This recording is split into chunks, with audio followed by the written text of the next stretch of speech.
Alex Pereira is the only fighter on the White House card making $10 million. Not the main event fighter. Not the undisputed champion defending his belt in the most high-profile setting in UFC history. The co-main event fighter. The man who is moving up to a third weight class on short notice by historical standards, fighting for an interim title against a man who has not yet held a UFC belt. Daniel Cormier said it plainly and without drama. Pereira is the only one on the Freedom 250 card clearing that number. And that single data point tells you more about where Pereira sits in the UFC's commercial hierarchy right now than any ranking, any title, or any promotional statement could. He is not just a fighter chasing history. He is the organization's most bankable active star, operating at a pay tier that most champions never reach, on a card that is already the most expensive production in the company's history. Let's contextualize what that number means, because $10 million for a single fight requires historical grounding to fully appreciate. During Conor McGregor's prime, the era that established the commercial ceiling for UFC fighters, the pay-per-view point system allowed McGregor to generate extraordinary sums from the 11 events that crossed 1 million buys. That system is gone now. The UFC has moved to a different compensation structure, and fighters who were once paid through PPV back-end points now receive higher base guarantees instead. Pereira's contract reflects the new version of that arrangement. He is not getting PPV points. He is getting a guaranteed number that the organization has determined reflects his commercial value in the current market. And the number is $10 million. On a card where the UFC has already spent over $60 million on production and is trying to recoup half of that through sponsorships. On a card where the main event fighters, the undisputed champion and the interim champion, are apparently making less than the co-main event. That is a remarkable organizational statement about who the UFC believes is their star right now.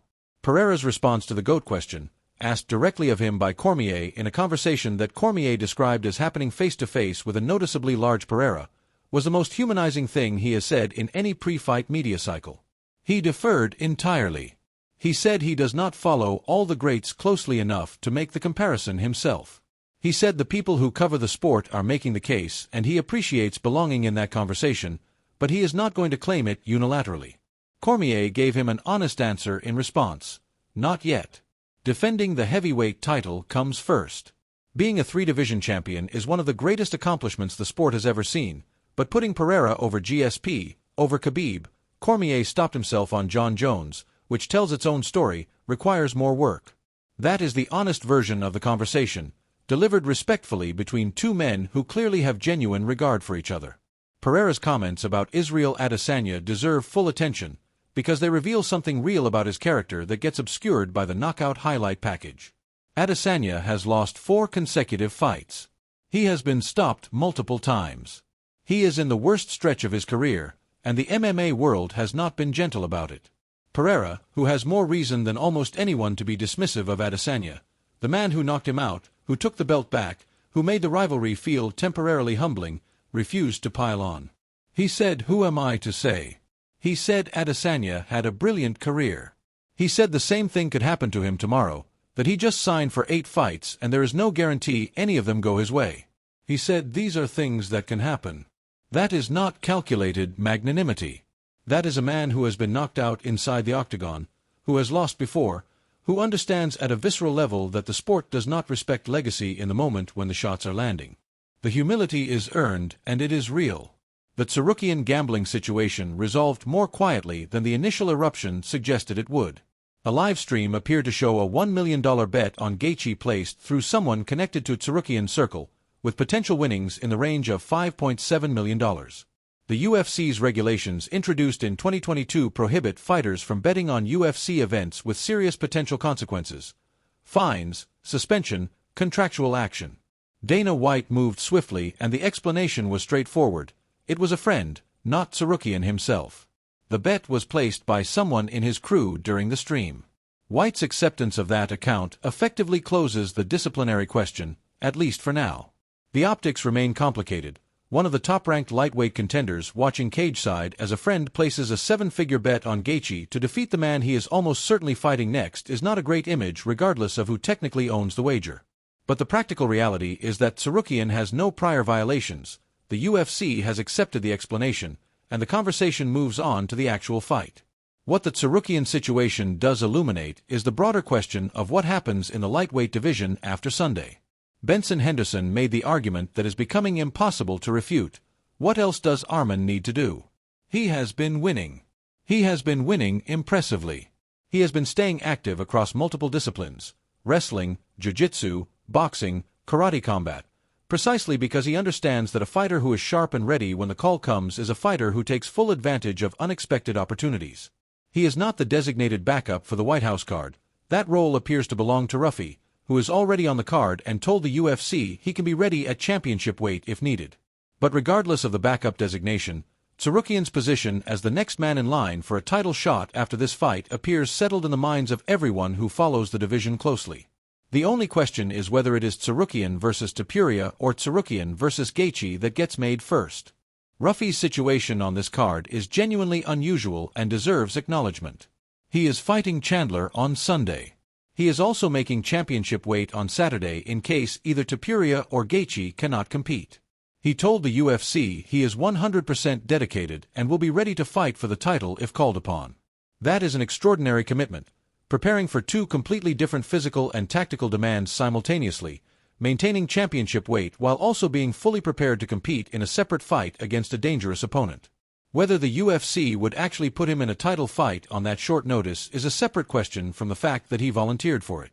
And that willingness tells you something about where Ruffy's head is right now, a man who sees the White House card as the opportunity to redefine his entire career trajectory in a single weekend, however that window opens. Chandler's revelation that he originally wanted Benoit St. Denis for the White House card adds a sad postscript to the McGregor saga. He told Hunter Campbell directly, "Name me a better fight for this card than Chandler versus BSD. A military man, a red, white and blue American, fighting a hard-nosed French brawler on the most patriotic card in UFC history." He is not wrong that it would have been a compelling matchup. The UFC pivoted to Ruffy instead, for reasons that likely have as much to do with rankings and division positioning as with the thematic appeal Chandler was pitching. But the detail reveals a man who has been trying every available lever to make his career work on the biggest possible stages, and who keeps finding that the UFC's plans and his plans are operating on slightly different frequencies. The Hockett vs. Pereira sideshow has taken on a life of its own independent of the actual fights either man is competing in this weekend. Pereira suggested Hockett might not have a UFC future after this fight, citing unspecified information he claimed he could not share. Hockett responded with a freshly signed 8-fight deal as his evidence to the contrary. The exchange tells you more about Pereira's psychological toolkit than it does about Hockett's organizational standing, a single well-placed comment, delivered without elaboration, that forces an opponent to spend energy defending something they should not have to defend during fight week. Whether the information was real is almost beside the point. The doubt was real, the response was emotional, and Pereira was already thinking about gain while Hockett was thinking about Pereira. Volkanovski is watching all of this from a distance and angling for a September return against Movsar Evloev, the featherweight contender who has been number one in the division for long enough that the case for delay has essentially expired. Volkanovski said it directly. Evloev is the most deserving contender, he has been number one for a while, and the UFC wants the fight too. A September date, potentially UFC 331 in California, appears to be the working target.